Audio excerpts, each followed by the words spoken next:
Louvado seja o nosso Senhor Jesus Cristo e sua Mãe Maria Santíssima. Para sempre sejam louvados. Hoje, na nossa liturgia, a primeira leitura nos apresenta a figura do profeta Jeremias. Nós podemos dizer com toda certeza, Jeremias era uma pré-figura de Jesus Cristo. Homem justo, homem da palavra, anunciador da verdade, chamado por Deus, de repente passa a ter toda uma perseguição, e nós vemos no início, a forma como discorriam acerca de Jeremias.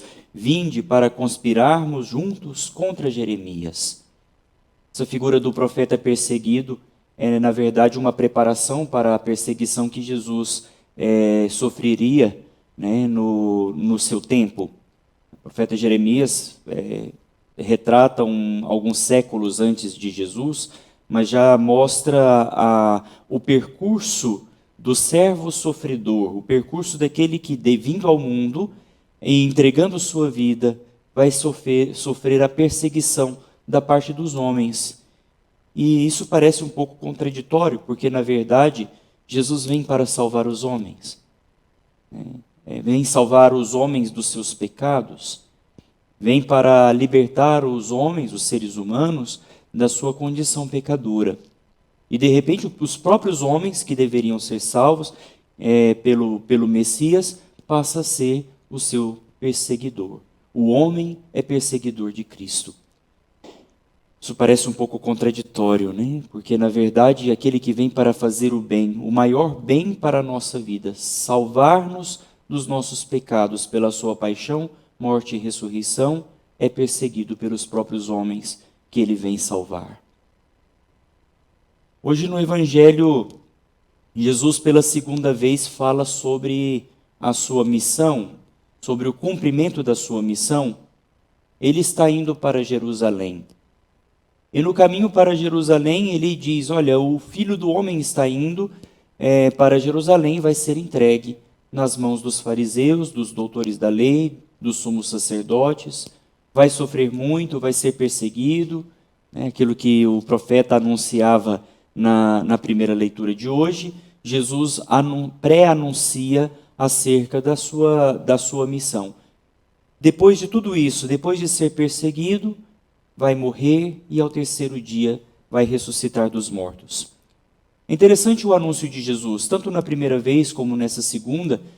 Jesus não está sendo aqui anunciador da catástrofe, da violência, do mal. A finalidade última, na verdade, é a sua glória. A manifestação da sua glória que se dá pelo mistério pascal, paixão, morte e ressurreição. Muitas vezes nós ficamos focados como os discípulos. Na primeira vez que Jesus anuncia a sua morte, Pedro fica desesperado dizendo, não, isso não vai acontecer contigo. Porque nós muitas vezes, diante da realidade salvífica de Deus para nós ficamos parados, fixados apenas naquilo que é sofrimento, naquilo que é dor. Quando começou a Quaresma, eu celebrei numa comunidade aqui em Goiânia, em Aparecida de Goiânia, na verdade, cidade vizinha aqui de Goiânia, e lá eu percebi que, era a quarta-feira de cinzas, eu percebi que a igreja estava muito, muito mais cheia do que o costume. E aí eu até fiz uma brincadeira, dizendo, espero que no dia da vigília pascal tenhamos mais pessoas do que hoje. Porque, na verdade, quando começa a Quaresma, as pessoas parecem que trazem um sentimento de arrependimento, e isso é bom, importante, é penitencial, nós precisamos, de fato, fazer uma transformação na nossa vida. Mas celebrar a Páscoa, a ressurreição, deve ser mais importante do que simplesmente celebrar a penitência e o sacrifício, porque não há sentido algum no sacrifício se não for vislumbrando a ressurreição e a glória de Deus em nossas vidas, a salvação que de fato Ele nos dá. Dentro desse contexto do anúncio da paixão, de repente aproxima de Jesus uma mulher a mãe dos filhos de Zebedeu e se ajoelha diante dele como se estivesse querendo fazer um pedido, e de fato foi assim. Jesus pergunta para ela: o que você quer?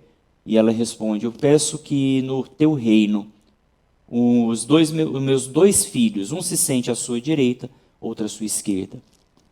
E Jesus disse: olha, isso não compete a mim, mas ao Pai. Esses lugares estão preparados para aqueles que o Pai reservou. Agora, vocês têm capacidade de beber do mesmo cálice que eu vou beber? E os filhos de Zebedeu responderam: sim, nós temos. E Jesus, então, dá a todos os discípulos um ensinamento muito importante. Porque, na verdade, Jesus está falando de uma coisa muito importante.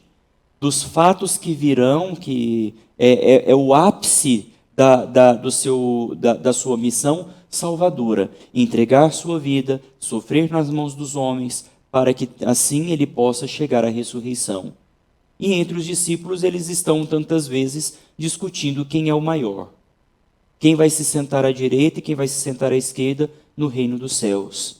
Enquanto deveriam estar preocupados em se colocar atrás do Senhor, do Mestre, e seguir a Ele como discípulo.